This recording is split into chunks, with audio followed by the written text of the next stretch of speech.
আসসালামু আলাইকুম। আমার অনলাইন ক্লাসে সবাইকে স্বাগত। আজ আমি আশা করছি আমার শিক্ষার্থীরা সবাই ভালো আছে। আজকে আমরা পড়ব ক্লাস 9ম ও 10ম শ্রেণীর বিজ্ঞান বিষয়ে সপ্তম অধ্যায়। সপ্তম অধ্যায় হচ্ছে অ্যাসিড, ক্ষার এবং লবণের ব্যবহার। আজকে আমরা পড়ব অ্যাসিড সম্পর্কে কিছু পড়াশোনা করব। আজকে আমরা প্রথমে আসা যাক অ্যাসিড কি। আমরা অষ্টম শ্রেণীতে পড়েছিলাম যে সকল যৌগ দ্রবণে বা জলীয় অবস্থায় হাইড্রোজেন আয়ন ত্যাগ করে বা হাইড্রোজেন আয়ন প্রদান করে তাদের বলা হয় অ্যাসিড। যেমন হাইড্রোক্লোরিক অ্যাসিড বা সালফিউরিক অ্যাসিড, এটা কি করবে? পানিতে বা জলীয় দ্রবণে হাইড্রোজেন আয়ন ত্যাগ করবে। এই কারণে যে সমস্ত যৌগ হাইড্রোজেন আয়ন দিবে শুধুমাত্র তাদেরকে আমরা বলবো অ্যাসিড। এই হাইড্রোজেন আয়ন প্রদানের উপর ভিত্তি করে অ্যাসিডকে দুই ভাগে ভাগ করা হয়, একটা হচ্ছে শক্তিশালী অ্যাসিড আর হচ্ছে দুর্বল অ্যাসিড। প্রথমে আমরা শিখব শক্তিশালী অ্যাসিড এবং দুর্বল অ্যাসিড কি। দুর্বল অ্যাসিড কোনগুলো? যে সমস্ত অ্যাসিড পানিতে বা জলীয় দ্রবণে সম্পূর্ণভাবে বিভাজিত হয় না, অর্থাৎ অ্যাসিডের যত সংখ্যক অণু থাকে তত সংখ্যক হাইড্রোজেন আয়ন প্রদান করে না, তাদের বলা হয় দুর্বল অ্যাসিড। যেমন জৈব অ্যাসিড, জৈব অ্যাসিড গুলো হচ্ছে দুর্বল অ্যাসিড। জৈব অ্যাসিড গুলোর মধ্যে কি পড়ে? জৈব অ্যাসিড গুলো হচ্ছে অ্যাসিটিক অ্যাসিড বা ভিনেগার, এছাড়া সাইট্রিক অ্যাসিড এবং অক্সালিক অ্যাসিড। এছাড়াও আরো কিছু জৈব অ্যাসিড আছে যেগুলো হচ্ছে দুর্বল অ্যাসিড। এবার আসা যাক যে শক্তিশালী অ্যাসিড কোনগুলো। যেই অ্যাসিড পানিতে বা জলীয় দ্রবণে সম্পূর্ণভাবে বিভাজিত হয় এবং হাইড্রোজেন আয়ন ত্যাগ করে, অর্থাৎ অ্যাসিডের যত সংখ্যক অণু থাকবে ঠিক তত সংখ্যক হাইড্রোজেন আয়ন প্রদান করবে, এদের বলা হয় শক্তিশালী অ্যাসিড। যেমন sulphuric acid, hydrochloric acid, nitric acid, এগুলো হচ্ছে শক্তিশালী অ্যাসিড। আরেকভাবে দেখা যায় যে সমস্ত অ্যাসিড খনিতে পাওয়া যায় বা খনিজ অ্যাসিড গুলাই হচ্ছে শক্তিশালী অ্যাসিড এবং এরা বিভিন্ন রাসায়নিক বিক্রিয়ায় অংশগ্রহণ করে দ্রুততার সাথে বিক্রিয়া সম্পন্ন করে। এবার আমরা জানবো যে অ্যাসিডের ব্যবহার। অ্যাসিডের ব্যবহার কোথায় হয়? আমরা আমাদের দৈনন্দিন জীবনে প্রায় অনেক কাজেই অ্যাসিডের ব্যবহার করে থাকি। অ্যাসিডের ব্যবহারের মধ্যে একটা ব্যবহার হচ্ছে ব্যাটারিতে। আমরা যে আইপিএস এর ব্যাটারি, এছাড়াও যে সোলার প্যানেলের জন্য যে রিচার্জেবল ব্যাটারি ইউজ করি সেগুলোতেও যে অ্যাসিড ব্যবহার করা হয়। এছাড়াও গাড়ির ব্যাটারিতেও কিন্তু অ্যাসিড ব্যবহার করা হয়। অ্যাসিড ছাড়া ব্যাটারির কার্যক্ষমতা শূন্য, এই জন্য ব্যাটারিগুলোতেও অ্যাসিড ব্যবহার করা হয়। এছাড়াও আমরা কিভাবে অ্যাসিড ব্যবহার করি? আমরা যে আমাদের দৈনন্দিন জীবনে আমরা যে টয়লেট ক্লিনার হিসেবে যে সমস্ত লিকুইড ইউজ করি সেগুলো এক ধরনের অ্যাসিড, সেগুলো তো অ্যাসিড প্রচুর ব্যবহার করা হয়। এছাড়া আমরা আমাদের জীবনে বোলতা বা বিচ্ছুর যে কামড় খাই বা বোলতা বা বিচ্ছু যে কামড় দেয় সেখানে এক ধরনের হিস্টামিন নামক ক্ষারক বের হয় বা হিস্টামিন নামক এক ধরনের ক্ষারক উপস্থিত থাকে। এই যে কামড় দেয়, এই কামড়ের ফলে যে ব্যথা পাওয়া যায়, যে ব্যথা উপশম করার জন্য এক ধরনের মলম ব্যবহার করা হয়। এই মলমটা আর কিছুই না, জাস্ট অ্যাসিডের তৈরি মলম। সেটা কি অ্যাসিড? এই ক্ষেত্রে সাধারণত বেকিং সোডা বা ভিনেগার দ্বারা তৈরি অ্যাসিড ব্যবহার করা হয়। এই অ্যাসিড গুলো কি করে? এই বোলতা বা বিচ্ছুর কামড়ের সাহায্যে যে হিস্টামিন বের হয় সেই ক্ষারটাকে নিষ্ক্রিয় করে দেয়। আমরা আগেই কিছুটা পড়েছিলাম যে অ্যাসিড এবং ক্ষারের বিক্রিয়া কি হয়? অ্যাসিড এবং ক্ষার উভয়কে নিষ্ক্রিয় করে দেয়। যখনই কোনো অ্যাসিড বা ক্ষার একত্রিত হয় তখনই সেখানে একটা নিষ্ক্রিয় লবণ এবং পানি উৎপন্ন হয়। একই কারণে যখনই কোনো পোকার কামড়ের সাথে যদি ক্ষার বের হয় তাহলে সেক্ষেত্রে অ্যাসিডের মলম ব্যবহার করে সেটাকে প্রশমিত করা হয় বা নিরপেক্ষ করা হয়, একদম নিউট্রাল করে দেওয়া হয়। এছাড়াও অ্যাসিডের ব্যবহার আমরা দেখতে পাই, আমরা যখন দাওয়াত খেতে যাই তখন কি হয়? বিভিন্ন পোলাও, মাংস, ভুরিভোজ করা হয়, একদম তেল চর্বি যুক্ত খাবার। কিন্তু আমাদের পাকস্থলীতে এই খাবারগুলো এক খাবার যখনই হজম করার প্রয়োজন পড়ে তখন একটা নির্দিষ্ট পরিমাণ অ্যাসিডের প্রয়োজন হয়, যে অ্যাসিডটা আমাদের পাকস্থলী সরবরাহ করে। অর্থাৎ আমাদের পাকস্থলীর গা থেকে যে সবসময় হাইড্রোক্লোরিক অ্যাসিড নামক এক ধরনের অ্যাসিড বা শক্তিশালী অ্যাসিড বের হতে থাকে, নিঃসরিত হয়। এটা কেন নিঃসরিত হয়? আমাদের খাবারগুলোকে হজম করার জন্য। নর্মালি আমাদের পাকস্থলী থেকে যে পরিমাণ হাইড্রোক্লোরিক অ্যাসিড নিঃসরণ হয় সেটা আমাদের খাবার হজমের জন্য যথেষ্ট। কিন্তু যদি আমরা তেল বা চর্বির জাতীয় গুরুপাক খাবার যাকে বলা হয়, গুরুপাক কেন বলা হয়? এগুলোতে এত বেশি তেল চর্বি ইউজ করা হয় যেগুলো হজমের জন্য প্রচুর পরিমাণে অ্যাসিডের প্রয়োজন হয়, যা আমাদের পাকস্থলী সবসময় সাপ্লাই দিতে পারে, নর্মালি সাপ্লাই দেয় না। তখন কি করি আমরা? তখন আমরা সফট ড্রিঙ্কস খাই। সফট ড্রিঙ্কসটা আসলে কি? সফট ড্রিঙ্কসটা হচ্ছে অ্যাসিডিক পানীয়, এখানে কিছু অ্যাসিড থাকে। এই অ্যাসিড কি করে? আমাদের এই গুরুপাক খাবারগুলোকে হজমে সহায়তা করে। এই জন্য আমরা যখনই এই তেল চর্বি জাতীয় বা গুরুপাক খাবার খাই, তারপরে সফট ড্রিঙ্কস খাই, না হলে আমাদের অস্বস্তি লাগে বা এক্ষেত্রে হজমে ব্যাঘাত ঘটে, অনেকের বদহজম দেখা দেয়। পরিপাকে ব্যাঘাত ঘটার কারণে এই সমস্যাগুলো দেখা যায়। এই জন্য দেখা যায় যে অনেকে খুব বেশি তেল চর্বি জাতীয় খাবার খেলে তার বদহজমের সম্ভাবনা বেড়ে যায়। এক্ষেত্রে সমস্যার সমাধান হচ্ছে যখনই কেউ এই ধরনের খাবার খাবে, সাথে অ্যাসিডিক খাবার খেতে হবে। অর্থাৎ যদি সে কোল্ড ড্রিঙ্কস খায়, তাহলে সেক্ষেত্রে তার এই অ্যাসিডিটির পরিমাণ সংকট দূর হবে এবং হজম ক্রিয়া ঠিকভাবে সংঘটিত হবে। এছাড়া তোমাদের একটা ছোট টিপস দিই, সফট ড্রিঙ্কস যারা অ্যাভয়েড করতে চায় তাদের জন্য টিপস আছে। সেটা হচ্ছে যদি তোমরা সফট ড্রিঙ্কস অ্যাভয়েড করতে চাও, তাহলে সেক্ষেত্রে তোমরা লেবু পানি খেতে পারো। কারণ লেবুতে কি থাকে? সাইট্রিক অ্যাসিড থাকে। তুমি যখন লেবু পানি খাবে, সেটাও তোমার সফট ড্রিঙ্কস এর কাজটা করে দেবে। বরঞ্চ এখানে ভালো হবে যে সফট ড্রিঙ্কস এর যে অতিরিক্ত পরিমাণ সুগার ইউজ হয়, সেটা তোমার বডির জন্য খারাপ। এক্ষেত্রে লেবু পানিটা তোমার কার্যকরী ভূমিকা পালন করবে, কারণ এটাও এক ধরনের অ্যাসিড। এরপর আমরা কোথায় ইউজ করি? এছাড়া আমরা যে আচার সংরক্ষণ করতে আমরা কি করি? ভিনেগার ইউজ করি। ভিনেগারটা কি? একটা অ্যাসিটিক অ্যাসিড। ভিনেগারের অপর নাম হচ্ছে অ্যাসিটিক অ্যাসিড। এই অ্যাসিটিক অ্যাসিডের মাধ্যমে আমরা আচার সংরক্ষণ করি, অর্থাৎ অ্যাসিডটা খাবার সংরক্ষণেও ব্যবহার করা হয়। এছাড়া আমরা বিয়ে বাড়িতে কি কি খাই? সফট ড্রিঙ্কস ছাড়াও ভুরিভোজ করার পর আমরা খাই দই অথবা বোরহানি। কেন এই দুইটা দেওয়া হয়?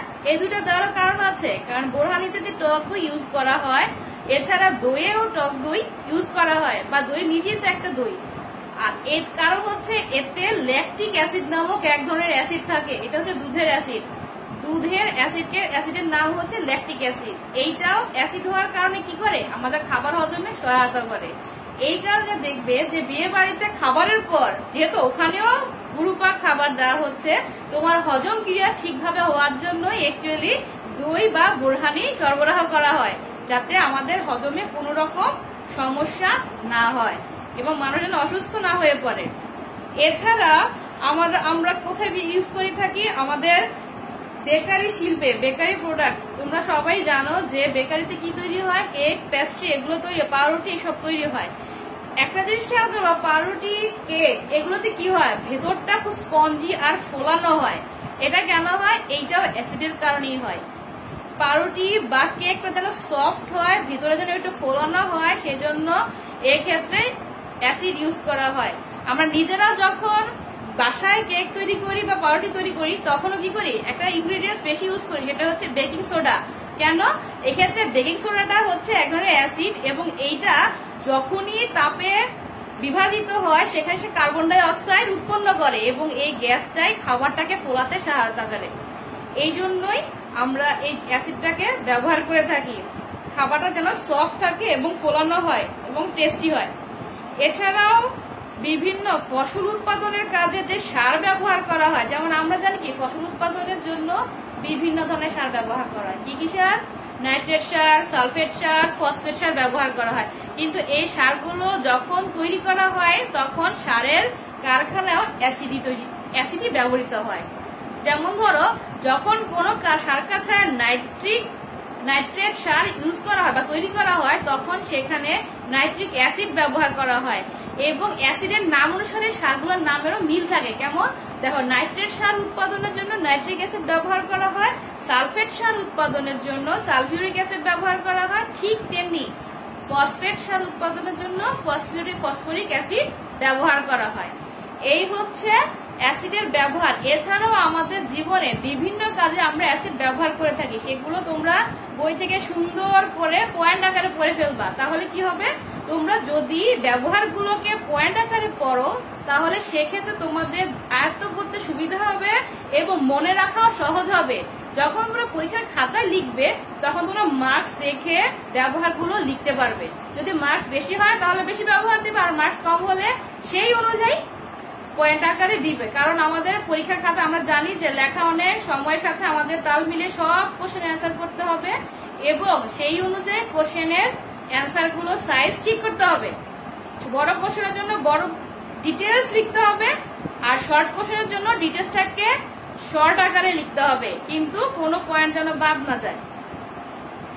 এরপর আসা যাক, আমরা পড়বো অ্যাসিডের অপকারী বা ক্ষতিকর দিক কোনগুলো। এতক্ষণ আমরা পড়লাম বা জানলাম যে অ্যাসিডের ব্যবহার কোনগুলো। এবার আসা যাক যে অ্যাসিডের অপকার কোনগুলো। অ্যাসিডের কিন্তু কিছু খারাপ দিকও আছে, যেমন অ্যাসিড অ্যাকচুয়ালি অর্থে আমাদের জন্য কিন্তু ক্ষতিকর। হ্যাঁ, আমাদের জন্য প্রয়োজনীয় বা উপকারী অ্যাসিড আছে, কিন্তু সেই সাথে ক্ষতিকর অ্যাসিডও আছে, অর্থাৎ আমাদের ক্ষতিও করে। যেমন যদি কোনো শক্তিশালী অ্যাসিড, ধরো নাইট্রিক অ্যাসিড বা সালফিউরিক অ্যাসিড বা গাঢ় হাইড্রোক্লোরিক অ্যাসিড যদি তোমার ত্বকের সংস্পর্শে আসে, তাহলে সেক্ষেত্রে তোমার ত্বক পুড়ে যাবে। এগুলো এতটাই স্ট্রং যে তোমার ত্বকের সংস্পর্শে আসার সাথে সাথে সেখানে জ্বালে পুড়িয়ে দেবে। আবার যদি কাপড়ের সংস্পর্শে আসে, সেক্ষেত্রে কাপড়ও পুড়ে যায়, অনেক সময় কাপড় ছিদ্রও হয়ে যায়। এটা কেন? এটা হচ্ছে অ্যাসিডের শক্তিশালী প্রভাবের কারণে। অনেক সময় দেখবা যে অনেক বেশি ডাই করা কাপড় খুব দ্রুত ছেড়ে যায়, এর কারণ হচ্ছে এটা। ডাইং এ যদি অতিরিক্ত পরিমাণ অ্যাসিড ব্যবহার করে, তাহলে সেই কাপড়টাকেও সে ডাইং এর সময় কাপড়টাকে রং করার সময় ওই অ্যাসিডটা কাপড়টাকে প্রায় দুর্বল করে ফেলে, ফলে ওগুলো খুব দ্রুত ছিঁড়ে যায়। এছাড়া আমাদের আরো কিছু সমস্যা আছে, সেগুলো হচ্ছে যে সামাজিক বিভিন্ন অপকর্মগুলো অনেক সময় অনেকে আছে, অনেক মানুষের যাদের রাগ বা রোষানলে পড়লে, অথবা তারা কারোর প্রতি যদি রাগ করে থাকে, তাহলে সেই রাগ দমন করে অ্যাসিড নিক্ষেপের মাধ্যমে, যেটা খুবই খারাপ একটা কাজ। এটা উচিতই না করা। এক্ষেত্রে আমাদের কি করতে হবে, যে অ্যাসিডের অপব্যবহার এ সম্পর্কিত আইন কানুন এবং সামাজিক প্রভাবটা কি সেটা সম্পর্কেও আমাদের পড়তে হবে। অ্যাসিডের আইন আছে শুধু একটাই, যেটা হচ্ছে 1995 সালের একটা দণ্ডবিধি আছে, সেটা হচ্ছে যে এর শাস্তি হচ্ছে যাবজ্জীবন কারাদণ্ড হতে শুরু করে একদম মৃত্যুদণ্ড পর্যন্ত এর শাস্তির বিধান দেয়া আছে। আর এই যে অপকর্ম, এই অ্যাসিড ছুঁড়ে মারার মতো অপকর্ম বন্ধ করার জন্য আমাদের আরো সচেতন হতে হবে, কিছু পদক্ষেপ অবশ্যই গ্রহণ করতে হবে। সেগুলো কি? এক হচ্ছে অ্যাসিড যেন যত্রতত্র বিক্রি না করা যায় বা বিক্রি না করা হয়। বিক্রি করার সময় যেন অবশ্যই কি কাজে ব্যবহার করা হচ্ছে সেটা জাস্টিফাই করে দেন বিক্রি করা হয়। তাহলে এতে কি হবে, যে কেউ আর এই অ্যাসিড ক্রয় করতে পারবে না। প্লাস অ্যাসিডের ব্যবহারটা শিল্প কারখানায় বা যেখানে বড় পরিসরে ব্যবহার করা হয়, সেখানে এমনভাবে ব্যবহার করতে হবে যেন এটা বাইরে না বের হতে পারে, অর্থাৎ নর্মাল সাধারণ জনগণের মাঝে যেন এটা চলে আসতে না পারে। তাহলে আমাদের এখানে অ্যাসিড নিক্ষেপের মতো জঘন্য অপরাধটাও আমরা কি করতে পারবো, নিয়ন্ত্রণ করতে পারবো। সর্বশেষ আমরা করবো মাটিতে অ্যাসিড এবং ক্ষারের পরীক্ষা। আমরা সবাই জানি কি, মাটি তো মাটি আবার কিন্তু না, মাটিতেও ক্ষার এবং অ্যাসিডের পরিমাণের ডিফারেন্স হয়।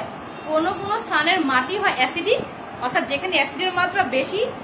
কোন স্থানের মাটি হয় ক্ষারীয়, অর্থাৎ সেখানে মাটিটাতে ক্ষারের পরিমাণ বেশি থাকে। আবার কোন জায়গার মাটি একদম নিরপেক্ষ থাকে, অর্থাৎ সেখানে অ্যাসিডিকও থাকে না মাটি, ক্ষারীয় থাকে না, নিরপেক্ষ থাকে, এবং সেই মাটিটা সবচেয়ে উৎকৃষ্ট মানের মাটি। সেখানে মাটির উর্বরা শক্তিও ভালো থাকে এবং ফসল উৎপাদনও ভালো হয়। এই ক্ষেত্রে কি করতে হয়, যে স্থানের মাটি অ্যাসিডিক, মাটি যদি পরীক্ষা করে দেখা যায় যে অ্যাসিডিক, সেটাকে নিরপেক্ষ করার জন্য ক্ষারীয় সার ব্যবহার করা হয়। আবার যে স্থানের মাটি ক্ষারীয়, সেখানে ক্ষারটাকে নিরপেক্ষ করার জন্য অ্যাসিডিক সার ব্যবহার করা হয়। এইটা আমরা মাটির চ্যাপ্টারে পড়বো। আচ্ছা, এখন আসা যাক যে এই মাটিটা কি অ্যাসিড। ধরো তোমাকে কোন একটা স্থানে কিছু মাটি দেওয়া হলো, তোমাকে বলা হলো যে মাটিটা কি অ্যাসিডিক, ক্ষারীয় নাকি নিরপেক্ষ, তুমি কিভাবে বুঝবা?